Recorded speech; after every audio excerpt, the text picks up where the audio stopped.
Everyone, welcome back to my channel. तो मैं आज आपको आज के लिए द हिंदू में क्या पढ़ना है ये बताने वाली हूँ। चलिए देखते हैं। पहला हमारा centre ban PFI 8 front bodies for 5 year under UAPA। ठीक है, तो इसमें हमें देखना है कि हमें क्या पढ़ना है।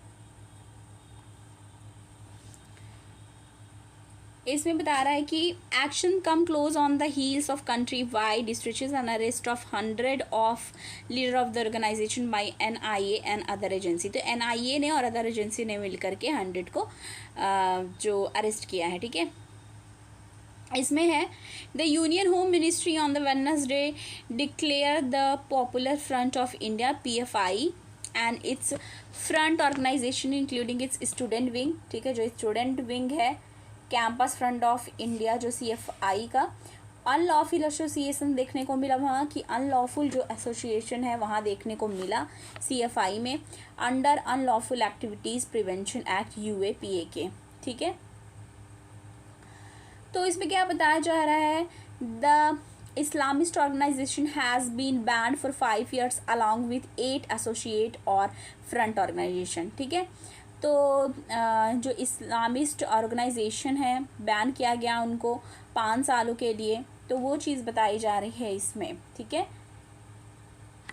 Centre bans PFI 8 front bodies for 5 years under UAPA।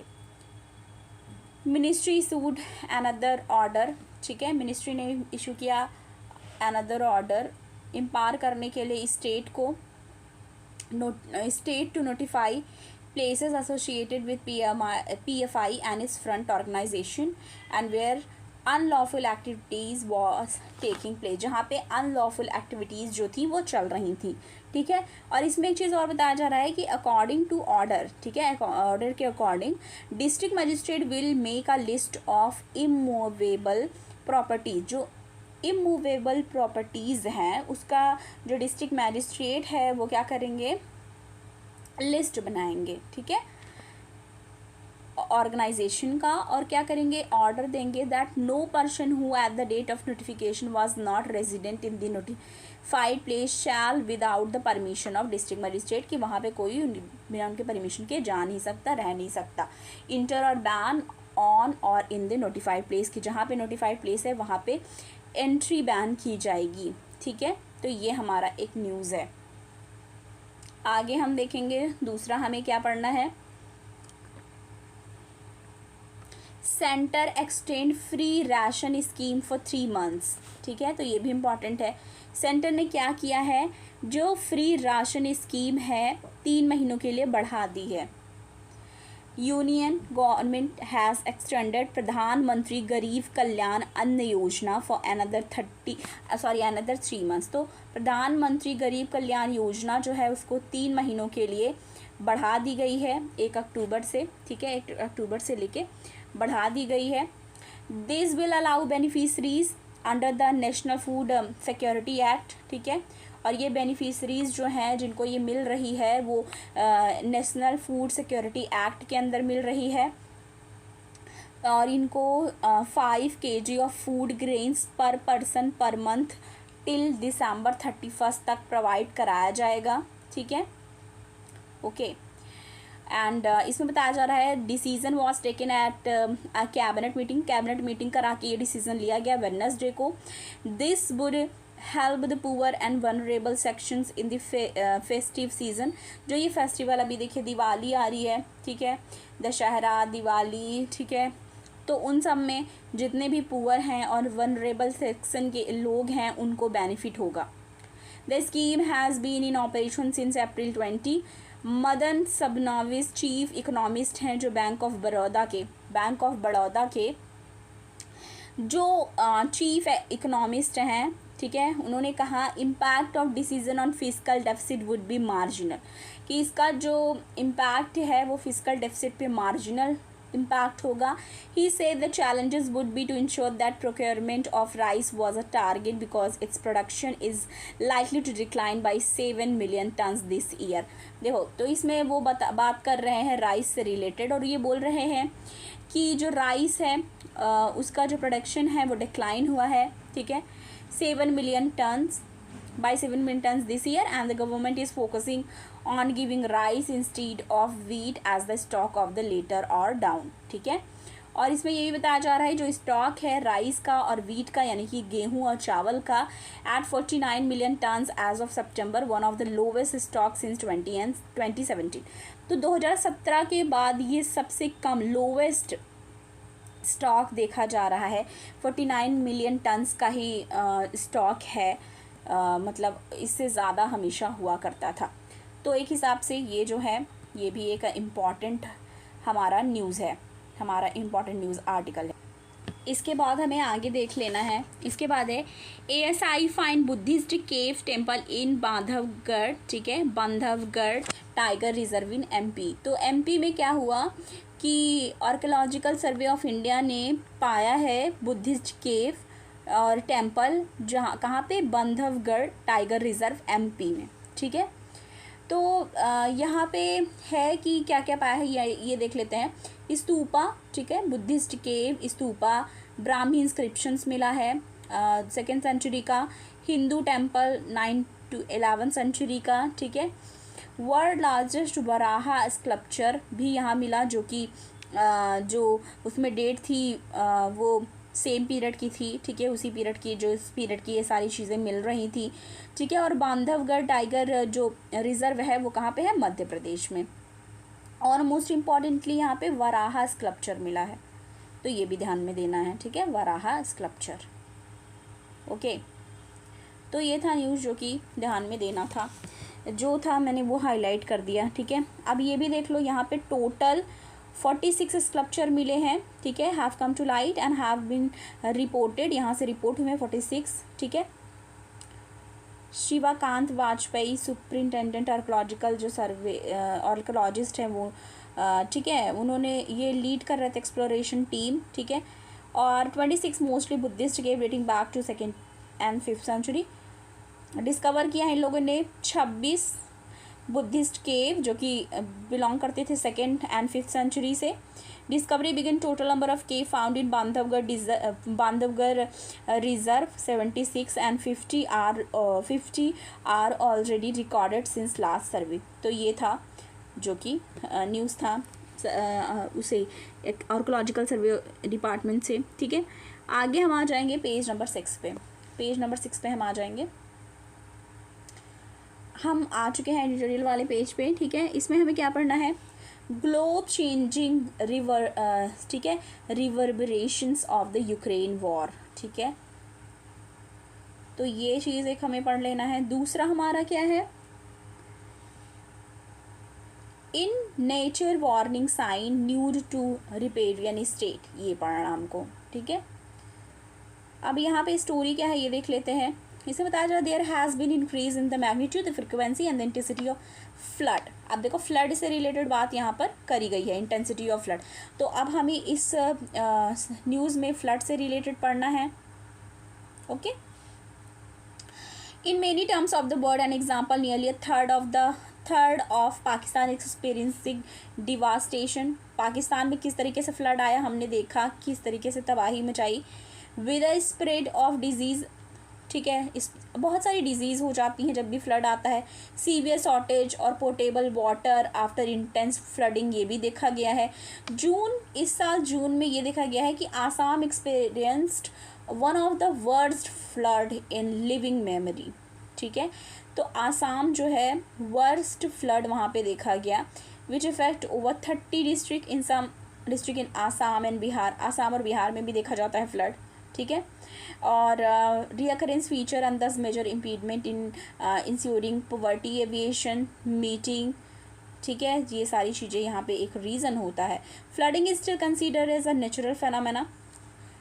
तो फ्लडिंग को अभी तक नेचुरल फेनोमेना माना जाता है, that can not be entirely prevented. और ऐसा कहा जाता है कि इसको इंटायरली प्रिवेंट नहीं किया जा सकता, but is compounded by the lack of transparency in the sharing of hydrological information and also information related to activities such as by one riparian state that the transboundary in their affecting the riparian state, thus serving as a obstacle in understanding the magnitude of flooding, ठीक है। तो ये चीज़ है। तो यहाँ से एक line ये भी मुझे ठीक लगी, ये हम लिख सकते हैं कि flood is still consider to be a natural phenomena that can not be entirely prevented. ठीक है, ये एक इम्पॉर्टेंट लाइन है। तो ये लाइन जो है मैंने बताई, ये इम्पॉर्टेंट है। आगे आ जाएंगे हम, ये देखेंगे और हमें कौन सा पढ़ना है। ठीक है, पेज नंबर 7 पे हम आएंगे। इसमें हमें कौन सा पढ़ना है, rediscovering the bay of Bengal. ठीक है, तो स्टोरी देख लेते क्या है, क्योंकि देखो मैं आपको सिर्फ स्टोरी एनालिसिस में बताती हूँ, बाकी एक्सप्लेनेशन जो होता है हम वो शॉर्ट नोट में डिस्कस करते हैं। The bay of Bengal is experiencing increase in the geo economic, क्या एक्सपीरियंस कर रहा है, geo economic, geo political and geo culture activities को। ठीक है, बे ऑफ बंगाल ने एक्सपीरियंस किया, ठीक है, बे ऑफ बंगाल ने एक्सपीरियंस किया जियो इकोनॉमिक, जियो पॉलिटिकल, जियो कल्चरल एक्टिविटीज़ को। It is poised to be once again play a key role in shaping the maritime model in Asia. Therefore, it is noteworthy that at the fourth BIMSTEC summit की यहाँ बात हो रही है, जहाँ पे prime minister Narendra Modi ji ने अनाउंस किया opening of centre for bay of Bengal studies at Nalanda university. The official launch of CBS has once again demonstrated India's commitment towards constructive agendas by forging connections and setting a platform for all those with an interest in तो ये था। ठीक है, आगे देखेंगे, page number 8 पे आ जाएंगे। इसमें हमें क्या पढ़ना है, पेज नंबर 8 पे। ठीक है, पेज नंबर 8 पे हमें पढ़ना है limited democracy and unlimited theocracy. ठीक है, ये एक फिलॉसफी की तरह है, जो कि हमें फिलॉसफिकल लग रहा होगा आप सबको, कि लिमिटेड डेमोक्रेसी अनलिमिटेड थियोक्रेसी। देखते हैं इसमें क्या है। Iran state has both elected and unelected branches. Iran के कंटेस्ट में यहाँ बात हो रही है कि ईरान जो है उसके पास ईरान जो है वो इलेक्टेड एंड अनइलेक्टेड ब्रांचेस हैं। Unelected branches is more powerful than formal, जो अनइलेक्टेड हैं वो मोर पावरफुल हैं देन फॉर्मर। ठीक है, the president, parliament, Majlis and assembly of expert are directly elected while the supreme leader and guardian council and expediency council are appointed by the clergy. तो इसमें बताया जा रहा है सुप्रीम लीडर, गार्डियन, ठीक है, गार्डियन काउंसिल, एक्सपीडियंसी, और जो ये अपॉइंट किए जाते हैं किसके द्वारा, क्लर्जी के द्वारा, क्लर्गी या क्लर्जी जो भी कहना हो आपको। Supreme leader is both political leader and spiritual guide of Islamic Republic. तो यहाँ पे क्या है, जो सुप्रीम लीडर होते हैं वो क्या होते हैं, पॉलिटिकल लीडर और spiritual guide of Islamic Republic होते हैं। Unlike president, supreme leader doesn't have any fixed term. Supreme leader जो होते हैं उनके पास कोई भी फिक्स्ड टर्म नहीं होता। Since the 1979 revolution Iran has had only 2 supreme leaders. Iran के पास 2 ही सुप्रीम लीडर्स थे, एक थे ख्योमेनी एंड खेमेनी। ठीक है, प्रोनाउंसिएशन मुझसे सही नहीं हुआ होगा एज आई नो, पर आप इसको करेक्ट कर लेंगे। ठीक है, the constitution mandated the 88 member assembly expert and the elected supreme leader. अब इसमें बताया जा रहा है जो असेंबली है, the assembly which also has authority, उसके पास क्या अथॉरिटी है, ओवरसी का, और डिसमिस सुप्रीम लीडर को डिसमिस कर सकता है, डायरेक्टली जो इलेक्टेड है इज इलेक्टेड, जो कि डायरेक्टली इलेक्टेड है, but the candidate are strictly vetted by the guardian council. और इसमें एक चीज़ और भी बता रहा है कि हुज मेंबर आर डायरेक्टली और indirectly pick up by the supreme leader, उसके मेंबर्स को डायरेक्टली और इनडायरेक्टली पिकअप किया जाता है सुप्रीम लीडर के द्वारा। In essence the supreme leader and the clerical establishment stay formally in charge of branches of the state. अब इसमें और है कि 4 decade later system the Ayatollah built has started showing sign of age। Ayatollah built की बात की जा रही है, इसमें बताया जा रहा है कि साइन ऑफ एज स्टार्ट हुआ है, started showing sign of age with repeated mass protest दिखाया जा रहा है, काउंटर मोबिलाइजेशन दिखा है, वायलेंस है, state violence over shadow by unending economic crisis, ठीक है। Uprising over the death of Mahsa Amini could be latest flare up but unlikely to be last. तो मतलब ईरान के कंटेस्ट में यहाँ पे बात करी गई है। वर्ल्ड हिस्ट्री या वर्ल्ड हिस्ट्री से रिलेटेड ये इंपॉर्टेंट हो सकता है, ठीक है, क्योंकि यहाँ पे वर्ल्ड लेवल पे बात की जा रही है। आईआर पे भी हो सकता है पर इतना ज़्यादा नहीं, ठीक है। आगे आएंगे हम पेज नंबर 10 पे। पेज नंबर 10 पे हमें कौन सा पढ़ना है? पेज नंबर 10 पे हमें पढ़ना है eastern commands ex chief Anil Chauhan is chief of defence. तो जो eastern commands ex chief Anil Chauhan है वो चीफ ऑफ डिफेंस, ठीक है। अनिल चौहान जो है वो चीफ ऑफ डिफेंस बने हैं। New CDS will have the task of taking forward the reorganisation of the arm force into the integrated theater command as well as building consensus, synergy and efficiency। तो आप इसमें photo में देख सकते हैं कि lieutenant general Anil Chauhan retired हुए हैं और वो फंक्शन करेंगे as a secretary to the government of India, ठीक है। The government on Tuesday appoint, उन्होंने गवर्नमेंट ने अपॉइंट किया जो लेफ्टिनेंट जनरल हैं अनिल चौहान को former general office commanding chief जो रहे उनको chief of the defence staff CDS का उनको। तो इसमें ये बताया जा रहा है कि उनको चुना गया है, मतलब उनको बनाया गया है, ठीक है। आगे देखते हैं। इसके बाद पेज नंबर 12 पे आ जाएंगे। पेज नंबर 12 पे हमें क्या देखना है? Jaishankar US NSA discuss strategic tie and Ukraine war, ये भी पढ़ लेना है, करेक्ट। आगे आएंगे इसके बाद पेज नंबर 13 पे। पेज नंबर 13 पे क्या पढ़ना है? इसमें पढ़ना है आपको सऊदी से related, Saudi Arabia powerful crown prince is named countries prime minister. Saudi Arabia powerful crown prince is named country prime minister. Saudi Arabia powerful crown prince Mohammed bin Salman was appointed prime minister on Tuesday by royal decree.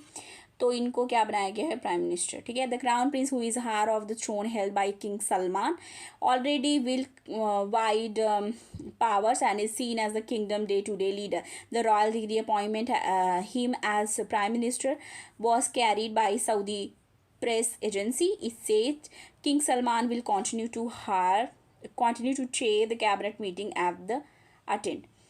इनके बारे में कुछ information है कि ये 37 years old crown Prince है, widely known है इनको मोहम्मद बिन सलमान नाम से जाना जाता है। Has taking the lead of vision 2030, उन्होंने विज़न 2030 को लीड करने का फैसला लिया है, मतलब लीड करेंगे वो। Kingdom wide ranging plans to transform its economy, यानी मतलब उन्हीं के बारे में सारी चीज़ें यहाँ पे बताई गई हैं जो कि देख लेनी है, ठीक है। इसके बाद हम आगे आ जाएंगे पेज नंबर 14 पे। पेज नंबर 14 बिजनेस वाला पेज, ठीक है। इसमें हमें क्या पढ़ना है? बजट से related. Budget to reset tax law to decriminalise sections in IT GST।